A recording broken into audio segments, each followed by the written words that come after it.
It seems that the Minister of State for HRD, Shashi Tharoor, may well be in the dock. Tharoor has been accused of misleading the court in Ernakulam. Tharoor was due to appear in a case filed against him for disrespecting the national anthem, but the minister did not turn up for the hearing, and his lawyer submitted to the court that Tharoor could not come because of the Parliament's winter session. But contrary to the argument presented in court, Tharoor was in fact in Kerala attending functions in Ernakulam and Kollam.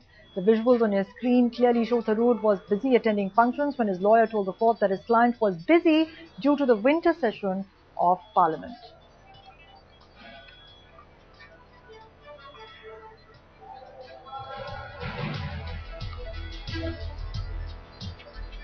And the breaking news is that Shashi Tharoor has denied the allegations of misleading the court. Tharoor has come out and said that he was in fact attending an official function which he could not avoid, and the court hearing was a routine affair. That is the latest coming in. Shashi Tharoor saying that he is not been misleading the court. He's denied these allegations and says he came out and said that he was attending an official function which he could not avoid, and that the court hearing was a routine affair. Let me go across to Praveen Kumar, who joins us on the phone line. Praveen, Shashi Tharoor saying that he did not violate anything, he did not mislead the court. What happens next? What is the court's observation on this case? But in fact, the court has postponed the case for January 5th. When they take up this case again, we will get to know what the court is going to say about this. Because it seems to be a very clear violation. All right. In fact, Praveen, just hold your thoughts for a minute. I believe we have the comment from Shashi Tharoor on this issue. Let's first listen in. We'll come back to you in just a minute. Listen in to what Shashi Tharoor had to say. I don't think there's any misinformation. The Parliament session is on till the 22nd. This case has been postponed more than 20 times by the complainant and his witnesses not showing up. So one routine postponement because we need time to study the High Court judgment. That was what the lawyer said. We need time to study the High Court judgment and formulate our position.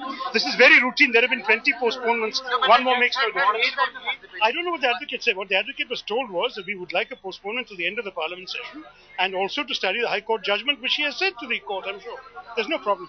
There's no issue at all. Well, let me go back to Praveen Kumar. Praveen, Shashi Tharoor pretty confident there that there is no real issue. Can you enlighten us as to what's really happening, what's the status and what's likely to happen in court? But Shashi Tharoor very clearly in the end of this thing, he said that he didn't know really what the advocate has said. But the fact remains that the advocate in the court has said that Shashi Tharoor cannot attend, he could not attend because of the Parliament session in progress. And in fact, when the court was hearing this, Shashi Tharoor was in Kollam inaugurating a train service to Ernakulam, and that they have indeed given a misinformation to the court for not appearing in the court. And Shashi Tharoor was just trying to avoid that. He said that his advocate didn't give any misinformation. He just said the Parliament is in session till 22nd, and he has only stated the fact. But the fact remains that he was in Kollam inaugurating a train service to Ernakulam. So he could have really well attended in Ernakulam court. So there is a question of misinformation, and the court, if it takes a serious cognizance of this offence, there could be serious trouble for Shashi Tharoor waiting. All right, Praveen, we'll leave it there for now. Thank you for joining us with that update.